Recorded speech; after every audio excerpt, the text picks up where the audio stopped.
Okay, let's get started. So good morning, everyone. My name is Fak Lutuan, and I'll be your moderator today. Thank you for joining us on this first day of summer, June 21st, the summer that is expected to be very hot.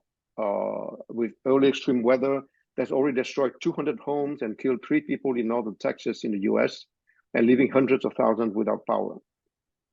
It's an example of climate change that's going to affect us all on Earth.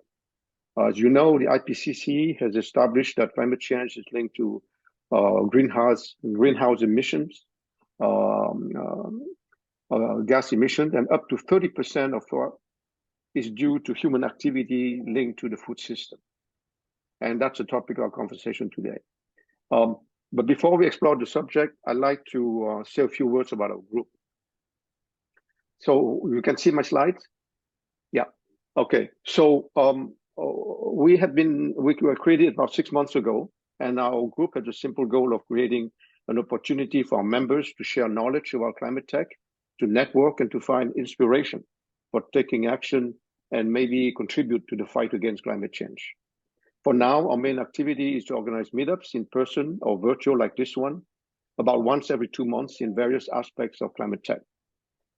Through our mailing list, we reach more than 2,500 science-minded professionals worldwide, but our ambition is to grow beyond our core group and welcome like-minded people anywhere in the world.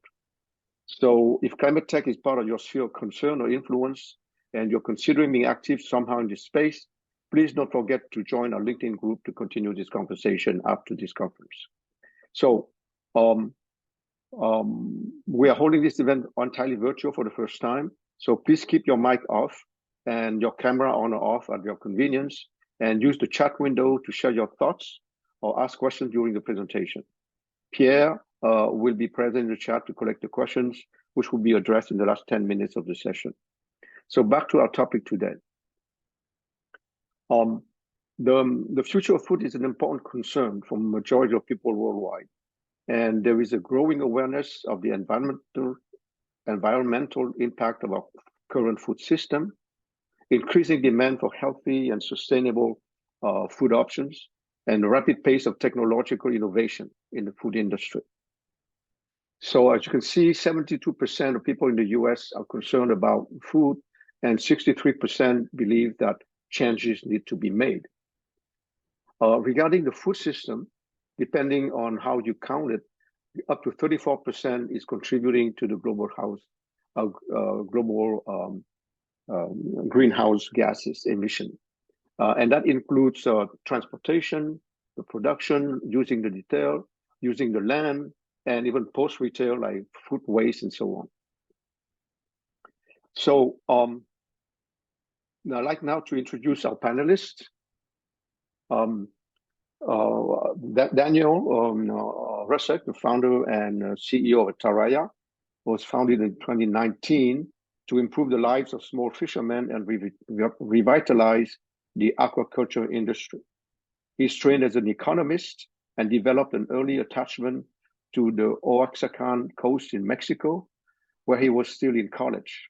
He was shocked by the poverty he saw in the area while handing out post-hurricane relief supplies. He then decided to develop initiatives to help rural populations improve their income and living standards, especially fishermen. Earlier in his career, he worked as a consultant and director of various Mexican companies, where he handled business analytics, and earlier was general manager of a nonprofit. He launched his first company, Maricultura Vigas, in 2010. He holds an economics degree from Universidad Panamerica in Mexico City. So, Daniel, could you take it from here and tell us more about yourself and your company? Sure, thank you. Could we play the presentation? Yes, and let me share your presentation. Thank you. Okay, can you see it? Yes, thank you. So, so our company focuses on the problem of shrimp. So shrimp is the most important product in the whole seafood category. Basically, 1/3 of everything that between 1/4 and 1/3 of all the seafood that is sold in the world is basically shrimp. And for instance, in the United States, Americans spend 70% more on shrimp than they do in terms of salmon. That is the second place. So this is a market. So the market cannot get enough shrimp. Basically, in the past 10 years, the production has more than doubled, and even with that, we have seen increases in prices. So and shrimp is a very destructive activity, and it's a very destructive both in terms of farming and also wildcat. It's very destructive to the environment. So I think it's an interesting example of the current food system that we have, that it's basically optimized for efficiency. So I'm going to talk basically about how we're tackling this issue, and our goal is basically to create the first template for a new food system for the 21st century, specifically in terms of animal farming. So, and by this, what we intend is to break the necessity of trade for shrimp supply, and basically enable local shrimp farming anywhere in the world. So could you please go to the next slide and the video? Let me see if you listen. We live in strange times. Our relationship with food is complicated. The more we know about it, the less we enjoy it. We feel guilty about the impact of producing the very thing that sustains us. There has to be a better way. For over 10 years, Atarraya has been developing a realistic, scalable, and sustainable alternative to one of the most damaging and popular food staples on the planet, shrimp. In 2022, we shared our vision with the world, a vision which makes sense not in 10 or even 5 years, but right now. Here's a look back at what we've achieved this year. The American public met ShrimpBox, and they loved it. We refined our plug-and-play, hyper-modular, semi-automated farm that's up to 100 times more space efficient than traditional farming. It eliminates water discharge that harms the environment, and it cuts out antibiotics and preservatives, all while lowering production costs by 40% compared to any other inland alternative. In 6 months, we went from signing our warehouse lease to our first harvest. We proved that we can grow sustainable, local, and affordable shrimp with 3 times the shelf life anywhere in the world. And the world took notice. In 2023, we'll show how this solution scales in the United States. We'll build a template for a new food system which applies nature's wisdom to solve human challenges. A system that's transparent and inclusive, one that optimizes for efficiency, nutrition, and environmental impact, as well as our food growing and consumption experience. But we cannot do this alone. We want you to get involved. Visit www.atarraya.ai to learn more. Okay, so I shared this video because I think it's a good way to basically provide a little bit of context of what we do in general. And so now I'm going to talk about why we do this. So this is a map of basically seafood trade in the world. So if you think about it, we don't rely on international trade for most of our food, at least not in the US and not in many countries. For instance, poultry is produced locally, cattle is mostly produced locally, hog the same. So, but in terms of seafood, because it comes from the time when basically it all relied on wild catch, so then this network of trade was developed in order to bring, I don't know, shrimp from Mexico to Europe, or I don't know, some kind of lobster from Maine to Mexico or different places. So this very complex network of trade was developed. And so how shrimp is supplied to the market? You can only get shrimp from 2 sources. First one is wild catch, which is a traditional way of getting shrimp. So then if you think about it, so shrimp, they don't swim. So in nature, they mostly walk. So they walk on the seabed. So in order to get them, you need to throw a dragging net and then scrape the bottom of the ocean and take the shrimp. But along with the shrimp, you're taking other stuff. So what's the ratio? It's 15-1. So you have to kill 15 of other stuff, and we're talking about corals and other kinds of animals, in order to get 1 kilogram of shrimp. So, and these, while doing this, and now we're talking about climate change, you're liberating tons of carbon. So basically only trolling, so shrimp trolling, is responsible for as much CO2 emissions as the whole air travel industry. So that's not good. Then you have traditional shrimp farming, which is basically located by estuaries. So because shrimp farming relies on continuous water exchange. Basically, these are earth ponds or line ponds that are built by lagoons. And then, so the farmers, they need to take a lot of water in and they need to discharge a lot of water out. This is in order to keep the balance of nitrogen stable. So they're doing basically dilution. So if you ever had a fish tank, you probably know about this. You have a fish tank, and then after a couple of days, the water gets green. The reason why it gets green is because basically the shrimp and fish, they basically metabolize the nitrogen that comes from the protein through their gills. So they basically exhale ammonia. This ammonia starts to build up, and it becomes a fertilizer for microalgae. So in shrimp farms and fish farms, we don't care about the water being green, but after a certain concentration, this nitrogen becomes toxic. So a farmer, like I did when I was 9 years old, basically disposes this water and opens the tap for new water. But in this case, both the tap and the toilet is the same, which is the ocean. At what scale? So your average shrimp farm has an exchange with the environment that is similar to what is 500,000 people's city. So, and what comes in that pollution? It comes basically antibiotics, pesticides, insecticides, because farmers throw basically insecticide into the pond in order to kill competition for shrimp. So, and then it also destroys mangrove forests. So 50% of all the mangrove forests that have been lost in the world are due to shrimp farming. 1 acre of mangrove forest captures 5 times as much as any other rainforest in the world. It's one of the most efficient ecosystem at capturing carbon.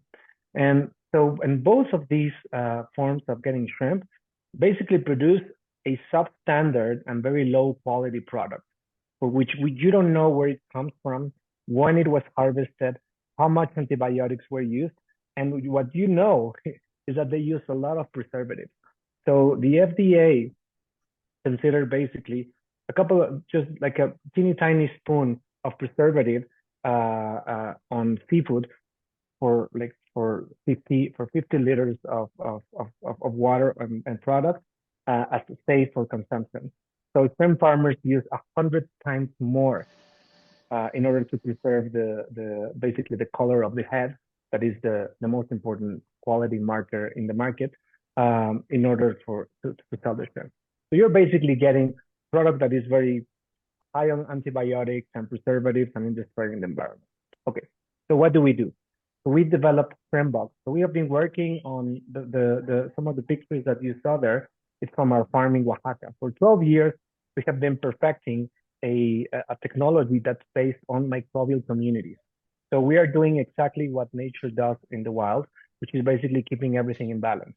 So the nitrogen problem that I told you about, it's basically, so we rely on microbial communities that keep the water quality stable. So it's basically homeostasis. It's basically an ecosystem that then we can take care of. And then in order to do this, then we don't have any water exchange. We don't need to bring new water. We don't need to discharge anything. We don't need to rely on any antibiotics. We give the right conditions for the shrimp and lower stress. And but the price that we pay is complexity. So in order to manage this technology, we developed a software system that's basically an expert system that knows how to grow shrimp. And then we built ShrimpBox. So ShrimpBox is basically the hardware that enables our software to grow shrimp without friction. So one ShrimpBox yields 1.5 tons of shrimp per year in 4 cycles. This would be equivalent to about 2.5 acres in Ecuador. I mean, we stock many shrimp per square meter, so we are very efficient. We are about 60 times more efficient than traditional shrimp farming. And if you consider these alternative technologies, which is basically recirculating aquaculture system, which is what you would find in an aquarium, we are 60% lower in terms of production costs and more than 60% lower in terms of capex. We have been working on our communication, and we made it to the list of 10 magazine best inventions of 2022. So this is a picture of our farm in Indianapolis. So we have our first farm in the US is in Indianapolis. It's in the middle of the city. And here you can see Andre, our chief scientist, chief bioscientist, harvesting our first harvest in Indiana. So basically, what we are proposing with ShrimpBox is the regenerative angle on aquaculture. Why do we say this? We feed the shrimp. This shrimp creates nitrogen. This nitrogen is turned into bioflux. That's the microbial community that I told you about. The bioflux fixes the water quality that the shrimp enjoys. But this bioflux, we also create biogas from it, which we use in order to heat the water for the shrimp, and then we need less energy. And then we also create organic fertilizer that's basically nutritious for, it's a nutrient for the soil. So it's not like the inorganic fertilizer where you basically are giving kind of sugar for the soil. This has a complete profile of fertilization, of organic fertilization, and we are doing regenerative agriculture with this bio. So this is why we say it's a circular ecosystem and economy. And also we've been working on making our ShrimpBox more efficient. So for instance, we've been proving, we call this ShrimpBox Elsa because it's sitting outside the winter at minus 20 degrees Celsius. And we basically survived the winter with this ShrimpBox, which is basically an insulated version of our ShrimpBox. So you can see Donna and Thomas showing off our production, and that what you see, that foam and the color of the water is like a lagoon. It's like we are basically enabling an ecosystem, a small ecosystem on each ShrimpBox. So that's what we do. Great. Thank you, Daniel. Could you put me back as the host, please? To you? All right. Yeah, done. Thank you. All right. That's wonderful. Thank you. That's amazing. It's just brilliant, and this is the result of years and years of experience that you have developed. Since you were a kid, as you said, and with the development of those shrimp boxes. So we'll get back to those shrimp boxes a little bit later on. But now I'd like to introduce Vinh Ly. He's the founder and CEO of Kyanos Biotechnologies, founded in 2016 in Toulouse, France. After a surprise discovery he made while he was running a small business in the surroundings of a lake in the US. He will tell you more about that.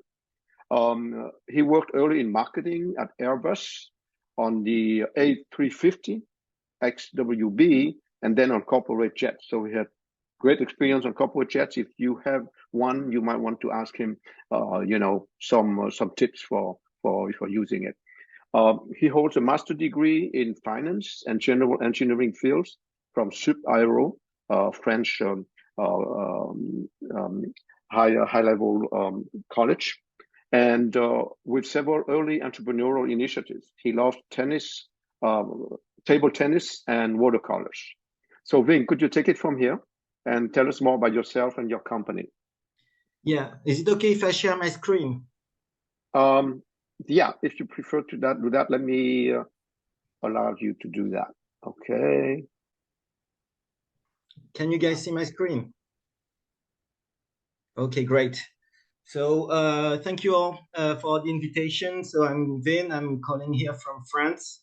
This is actually the first day of summer, so this is Fête de la Musique, which means that there will be some maybe some music around, and we like to go into the summer in a festive, musical way. Thank you for also the introduction. I used to work for Airbus and I traveled a lot with the aircraft, so I don't count the carbon footprint anymore. But I'm actually trying to do my best with microalgae and food. I've seen the figure that you've shown that 72% of people, of American people maybe, but of people do care about the future of food. I feel that's an extremely low number, 70%. I mean, everybody cares what they're going to eat. In the afternoon, in the evening, and I think they should care about what they're going to eat in the future. And we do have a role to play in that. And if you look at what's going to happen, we believe that at Kyanos, we have found something that can really make a difference.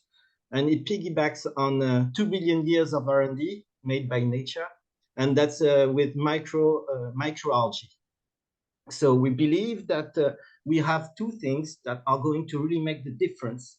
Is that we have an innovative microalgae that can really make it, that really helps to build the protein. And we came up with a new technology that's called cyclotrophy. So I won't bother you too much with the details of the science, but I do feel I have to tell you about the science because that's what's the underlying thing that's make it very exciting. And there was no breakthrough actually in the domain for like 30 years. So we were really happy to come up with that.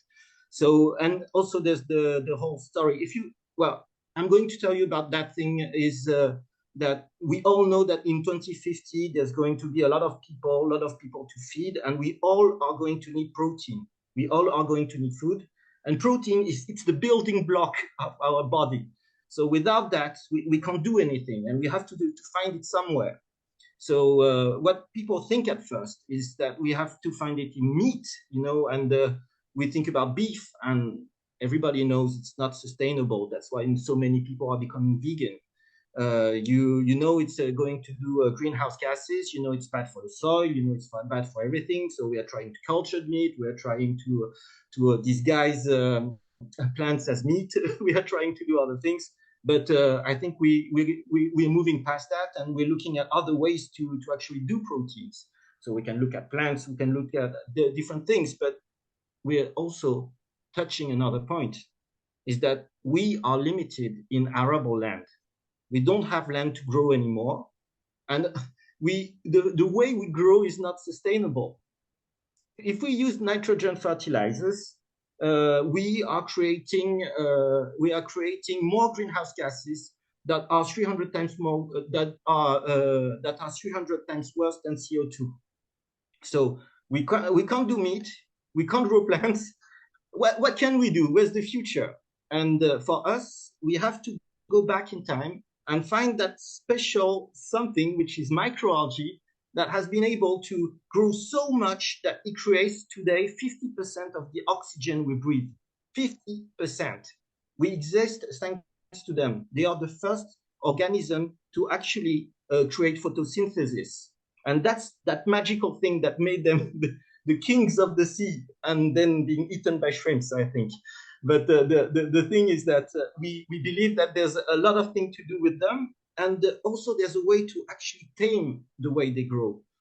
And so we found that a very specific strain and there's a whole story to that strain. So I'm going to do the story now. There's a lake in Oregon. So the name is Klamath Lake, and there are Indians around the lake. And they see that every summer the lake becomes all green. Normally it's like transparent water, and then it becomes all green. And what they see is that there are eagles going into the lake and starting to eat the algae. So the green stuff, that was the algae. So the eagles eat the algae, and then they go away. So the Indians, they're wondering, why are the eagles eating the algae? So you know what they did? They ate the algae as well. So while eating the algae, they found out that the algae was very nutritious. And also, while they were eating the algae, they were also happier. So it was very nutritious because it's more than 60% protein. It's all essential amino acid. And at the same time, it's also very digestible. At the same time, there was a compound in the algae which is called phenylethylamine, which actually creates dopamine. So it's also an algae that makes you very happy. And that was the only place in the world where we could actually grow the algae. So while I was traveling, I discovered that very specific algae, and I felt I had to know more about it. And actually, as we grow to learn about this specific microalgae, we found out that it has a very unique feature compared to other microalgae, is that it does not need nitrogen fertilizers. The nitrogen fertilizers that are doing a lot of greenhouse gases. They don't need that. They can actually take the nitrogen straight from the air, the N2 that is actually around, that is useless. They can make use of it. They are turning air into food. And that's what we wanted to do. We wanted to find ways to actually grow this algae, but nobody in the world managed. And we actually found out it was very difficult. So so that's our value proposition. It's really working on this microalgae. It was highly demanded, very nutritious, highly versatile, coming from one lake. And what we came up with was a major breakthrough. So if you look at the way we grow algae, today, if you want to grow algae, you have two ways. Sorry, the slide is in French, but my accent as well, don't worry. So the first thing is photosynthesis. It's autotrophic. You see the first image on the top right? That's the way you grow. You have huge ponds. You know why you have huge ponds? Because you need the sun. The sun comes, brings the energy, and makes the algae grow, and it takes the CO2. This is autotrophic, and the price is quite high, but compared to other technology, but that's the traditional way of growing. And that's how actually microalgae started to grow. There's the second way, which is heterotrophic production, which means that you are going to not use CO2, but you can add sugar or add other things. You feed the algae. And the fact is that they grow really fast, but the problem is that if you have any other things like bacteria around it, it will grow very fast as well. So you can't really grow it in an open environment. So that's why you need those which are fermenters and which are allowed to work in sterile environments. So you are sure that you are going to work with only microalgae, and that's going to be great. But it doesn't scale very well. And that was the technology that was used. That was the last discovery for the last 30 years. And cyclotrophy is what we came up with. And actually, I'm going to tell you more about that. I'm going to go very fast. Sorry, I'm not going to spend too much time. But the fact is that you have to look in nature. You never grow an algae alone. And that's what we were trying with heterotrophy. You try to make a sterile environment and grow the microalgae alone. What we do is that we grow the microalgae with other microorganisms that we choose. So they protect each other. They have better growth. They do everything. And this, with the symbiosis, there's actually better growth. We can separate them, and the secondary microorganisms, we recycle them back into the system. So we have something that virtuous, that eats their own garbage, externalities or whatever, and then we can produce the final microalgae. So what we've done, thanks to that, is that we are the first company in the world to have been able to produce that microalgae from that lake in Oregon. And we actually have like better yields, and we have a high traceability, and actually that technology can be used to a lot of things. So putting it into perspective in real life. So, well, we haven't met before, Daniel, but we also thought about shipping containers. They're great. They're modular. We can ship them around. You make one, you can make thousands of them. You can stack them. So here's the pond where we're doing the microalgae. And also then all of them grow together. For most of the microalgae guys, they'll say, oh, it's an open pond. I mean, you do not have to be sterile. So it means that we can do cheaper microalgae with better quality. Then we separate them, as you can see in the system, that creates more sustainability. And then we dry them, and then we have that green powder that's going to be like 60% protein that we can use to make the future of food. So our market is to first do the health supplements, because there's the market of that microalgae that comes from the lake. Then we go into functional food, because people like the microalgae for the dopamine benefits that you have. So if you take the microalgae, you feel better, happier, more energized, and it's EFSA, FDA approved, all the claims and everything. So we have a big market in functional food. And as the prices will go down, we'll go into plant-based protein. So sorry, we didn't spend too much money on the graphics, but there will be a factory full capacity at end 2026. And one of the important things, and one of the very important things is what is it going to taste like? How are we going to eat it? And how is it going to really impact? Here, what you have is a picture of the Basque Culinary Center. So it's a center of research in the Basque country, which is in the south of France, where every researcher is also a chef.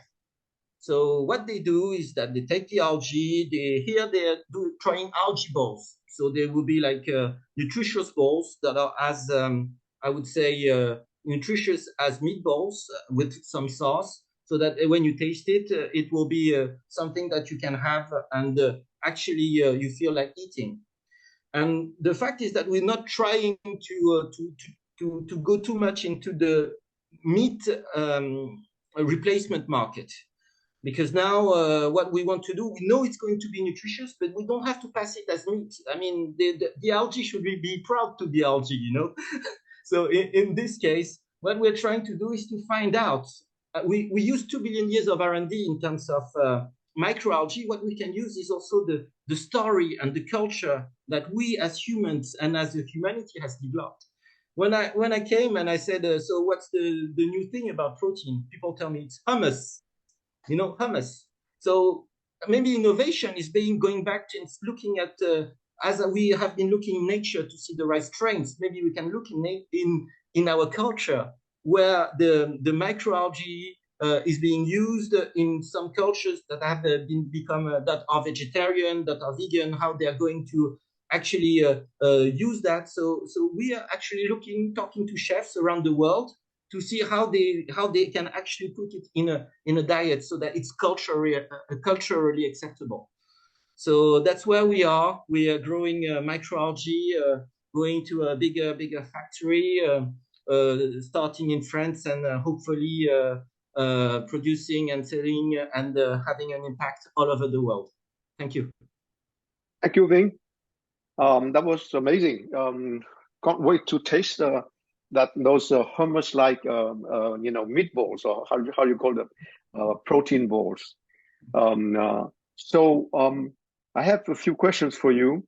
The first one is probably something that may have been asked to you many times, is that, as we all know by now, AI, artificial intelligence, is very much in the news. It's triggering a mixture of awe, inspiration, hope, or fear among professionals, through a wide range of demographics. So can you share your perspective of how AI is actually helping your business right now or potentially in the future?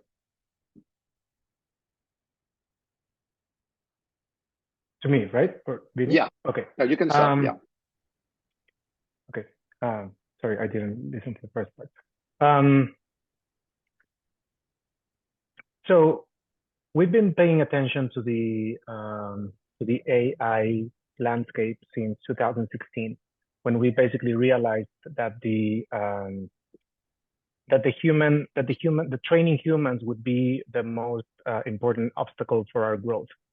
We've been working with our Oaxaca farm since 2012, and it took us 4 years to get to the right protocols. And then at the moment, we were looking for transferring our technology to a big farmer in the Philippines. And we realized that this was not going to be likely to succeed. First, because our technology is very complex, it was very unlikely that they would adopt effectively the technology. But also we realized that as soon as we transferred that technology, we would be irrelevant. So, what we did is that we basically mapped all the protocols and all the workflows for producing shrimp, and we created an expert system, right? Which would be the kind of 80s or 90s version of artificial intelligence, but it's still relevant, because even with machine learning, you need a model. You need a model so that you can train your transformer or your neural network on. So we have been creating the models since 2016. Now we are, 6 years forward, we are using artificial intelligence, in this case, now specifically machine learning and computer vision, for instance, for automating a specific process. For instance, we are training a model for basically with pictures, we can predict the performance of a pond with testing different parts of the shrimp, right? For instance, if they have stains in the shell, or if their antennas are complete, or if they have the intestine tract full. So we have 17 variables that we care about in terms of weekly looking at the shrimp. So now, instead of needing a trained human to do that, we can just take a picture and the model can predict what are the, let's say, symptoms, and then create stress. And then also now we are creating an index for also predicting the performance of the not only with stress, but also water quality, performance, feeding. So we have 7 dimensions of variables, and we use different models to as a way to predict what's going to be the performance of the culture. Amazing. Thank you. So this is what you do, and then as you go, which is nice about artificial intelligence, is that you develop a database of data, more and more data, and there is some kind of a virtuous cycle that allows you to be even more productive and be able to solve more problems as you move forward, right? And it's at the base of your business model, I understand, because the knowledge is in the system, and you can share it with your customers or your clients who are using your technology. Exactly. So basically, the endpoint for that is that basically we can train anyone to become a shrimp farmer in 2 weeks. 2 weeks. Oh wow, that's amazing. Great. Thanks, Daniel. Vinh, do you have something to add? Yeah. So when you look at AI, and I'm sure it's the same. It's even where I've been to San Francisco, and I think everyone is about generative AI, and it's all the rage. So the question is, I was really wondering what area of my business is not going to be impacted by AI. The first thing I did is I wrote down on ChatGPT how do I make more affordable microalgae, and it answered: work on strain selection, put some maybe think about GMO, CRISPR-Cas9, also think about scale, and they were giving me like some very interesting stuff, and I was like, okay, I think I'm going to be replaced soon. But the thing is that if you and it has impacted in like some very unexpected ways. For example, I'm doing something new, like a new food. It doesn't taste like other microalgae. You might have tasted spirulina. You might have tasted chlorella. It tastes different. So some company came to me and told me, oh, we have a food pairing artificial intelligence. So you just have to go through that, and they tell you, here's how you could pair it with other types of food, what type of wine you should drink it with, and how you could actually put it all together to have a nice texture. So the thing is not to hide the taste, but how to actually put it together. And I wasn't really thinking that this would one way that my business would be impacted by that. Also, like Daniel, I think because we have sensors in the system, we know more about how it grows, and we like replication, because it's the fact that we're taking shipping containers is that we're doing smart algae factories, and that we can replicate them. And so the thing would be that anyone could actually take it and turn it, and it's actually makes sense as replicating and having impact. But one thing also that we found very interesting to develop, and that's really where AI unlocks something, is that it's the limit between the IT and life. and genetics and all that. It's that area that was really gray, because microalgae, like many microorganisms, it's such a complex machinery. It's a small factory that we do not know how they behave. We do have an idea of the different mechanisms, but we put them in one condition, they do something. We put them in another condition, they do something else. So now we are creating. We start from the genome. We have enough models to create a model of how they will behave. We can simulate other microorganisms, how they will both work together, and feed the model with what's happening in real life. And so we're creating digital twins of microorganisms working together. And then we use that to actually know how to make them enhance the performance. So in the end, we're cutting down on the trials that are very costly to do in real life, but managing to do it with in silico simulations. So for us, it's a great improvement.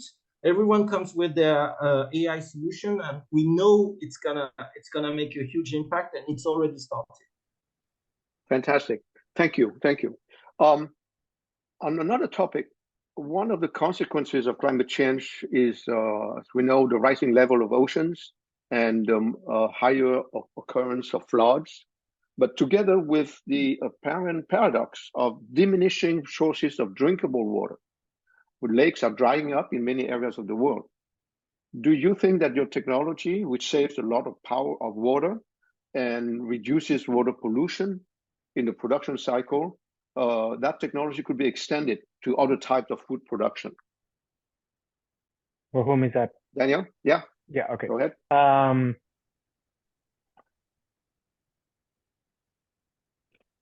Yes, I mean so first, the core technology that we use, it's basically tackles the nitrogen problem, and the nitrogen problem is the same for basically any aquatic organism, right? Any animal. So yeah, this technology can be used for basically any fish. We have made the decision to focus on shrimp because it's really big. So the market is really big.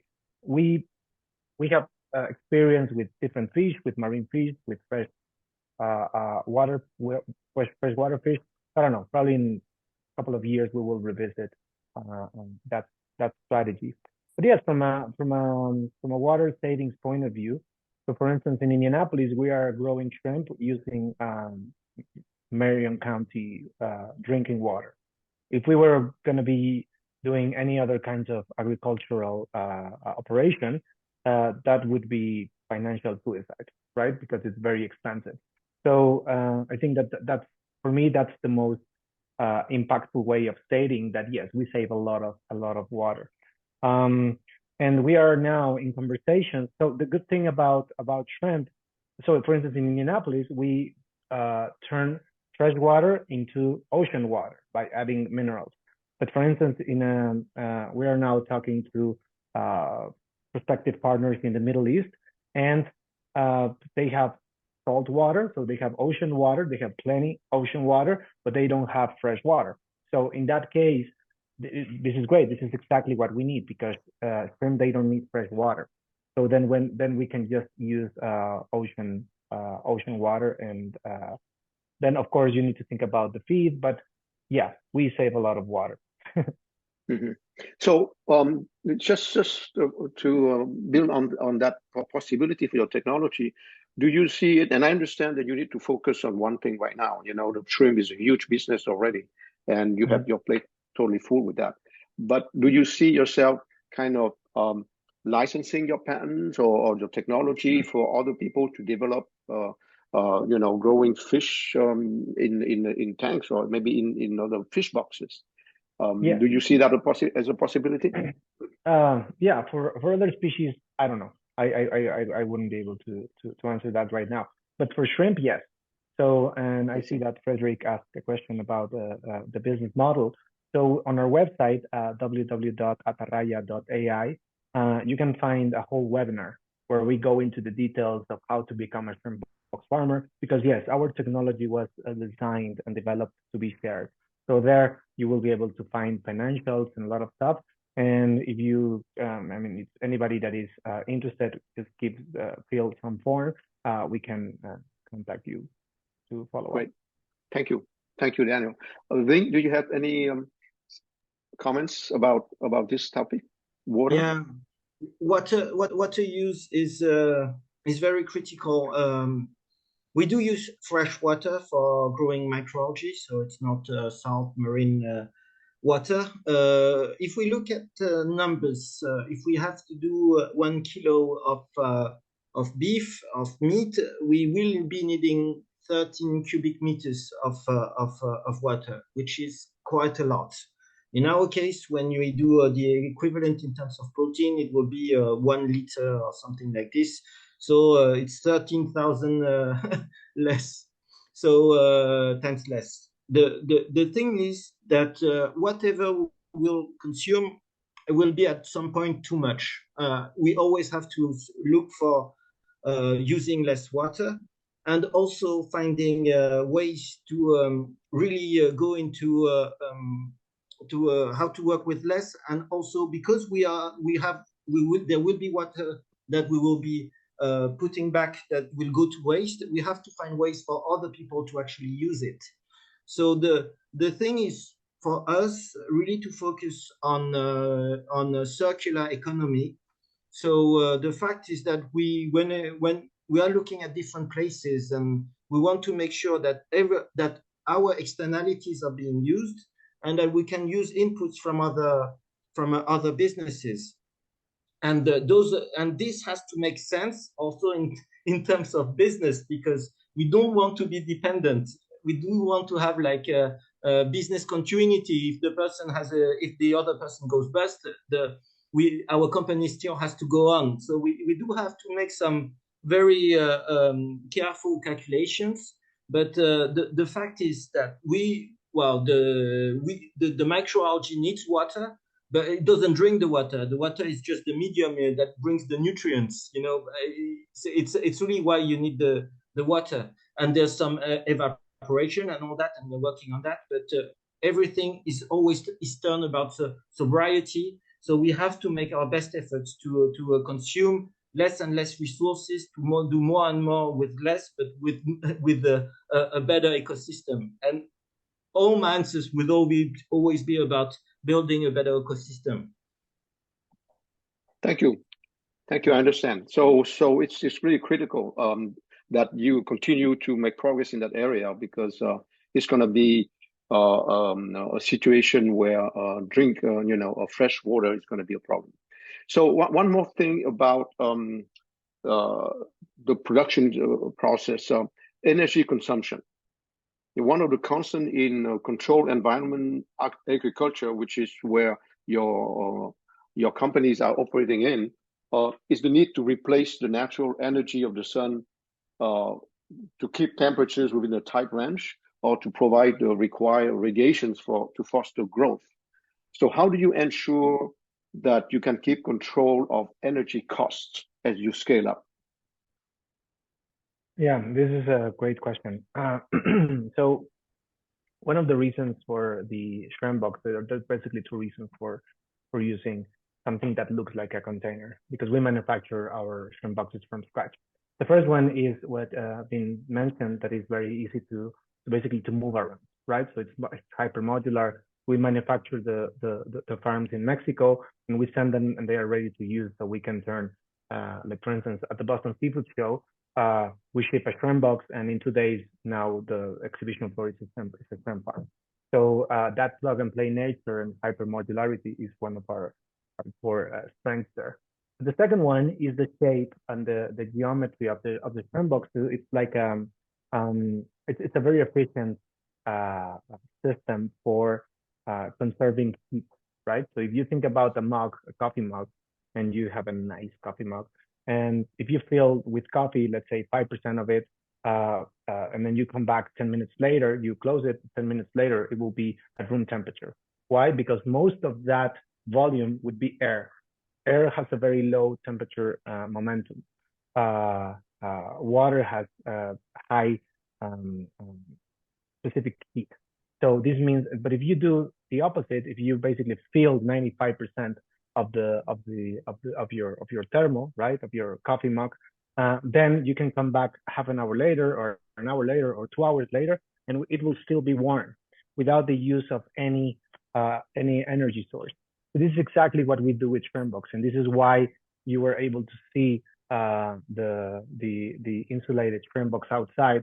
And so basically, we're saving 90% on energy by using these as compared to other kinds of inland farms. We are saving 90% on energy just by using that.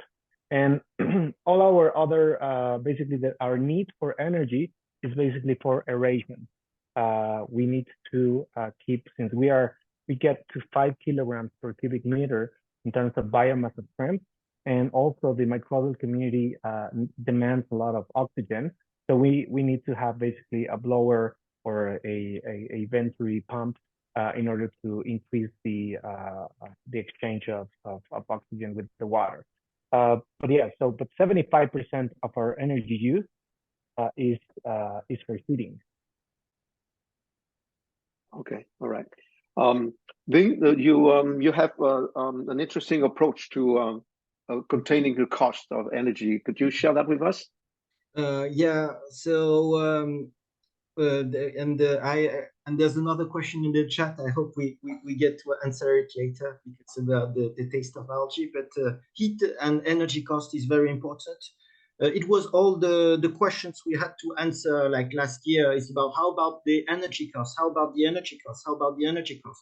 This year it's about the water use. But last year it was about the energy cost, and it was very difficult to make a business model that made sense with the price of energy that we had at the time. So we had to make sure that we found ways to have our own energy. So we can talk about solar panels. We can talk about many other things. For the heat, I like the coffee mug analogy. So we do have coffee mugs as well. They're very good in retaining heat. And the fact is that we're working with methanizers. So it's the fact is that we also are working in a circular economy. So some people, they are here, they are taking the waste, they are turning it into biogas, and at the same time, they are creating CO2 and they are creating heat, and they do not know what to do with it. And we're just here and we say, oh, sometimes we need heat. We need heat for the microalgae. We need heat for drying the algae, and at the same time we can use your CO2, you know. So those are things where we try to find the circular systems where we can actually find ways to actually decrease the cost and bring it down. The fact is that it creates a lot of it creates a lot of headache. It's easier to have a fixed price with a contract and know someone who's going to bring you exactly what you want day in, day out. But in this case, we have to make it future-proof, and we have to find other people to work with. And in this case, methanizers, they are really good with us because they do create the heat. Well, we also have been thinking about, you know, some people who have big data centers. They are creating a lot of heat. Those are things that we can use. Every time we have microalgae, people come with us with a heat source and saying, hey, we have a lot of heat. And we say, yeah, we can use it. But the thing is that we want to make the business case with the microalgae, and then we can find ways to actually, make sense of the heat that people give us. But yeah. I see. So you are developing an ecosystem where you co-locate with people who have heat waste, and instead of throwing it away, you reuse it, and so overall you reduce your carbon footprint for both companies. That's wonderful. Thank you. There are a couple of questions from the audience. I think there was a question for you, Daniel, which was, is there a simple business model you can share for would-be shrimp farmer using the solution? I think you kind of pointed to the solution, but you want to add something to that? Yeah, Daniel? So basically on our website, on our website, you can find that information. So you can go www.atarraya.ai, and there you will be able to find the webinar. And the webinar goes through the financial aspects of it. Another question for you, Vinh. What is your favorite algae food or recipe so far? So, 60% of the algae is being consumed in Asia. So we do have a thing for algae. I think everybody knows about, you've been eating nori, edamame, maki, all those things. People know about this type of algae. It's very good. I just want to say that people do know the algae in terms of powder and the like Spirina chlorella and the Klamath green algae and others. It's powder is not the way algae was meant to be eaten. Normally, when you harvest the algae, you have a paste, a green paste that is actually very good. You can take this paste, turn it, mix it with pasta, and eat it. It tastes like pesto.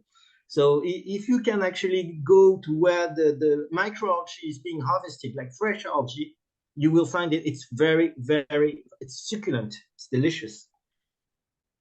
Wonderful. Wonderful. There's a couple other questions, but they're kind of long and we're kind of running out of time. I would send them to you, Vinh and Daniel, so that you could, if it need be, reply to the people directly. And so we are at the end of the hour. I want to thank our panelists. That was an eye-opening conversation for me, and I hope it was also productive for all of you in the audience as well.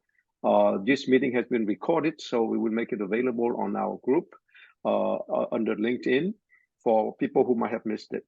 I hope to see you all at the next event in a couple of months. Don't forget to sign up. I'm going to share the, okay, where is it? The page where you can see a QR code, to sign up to our LinkedIn group. Okay, thank you, everyone, and goodbye for now. Bye. Thank you. Thanks. Thanks.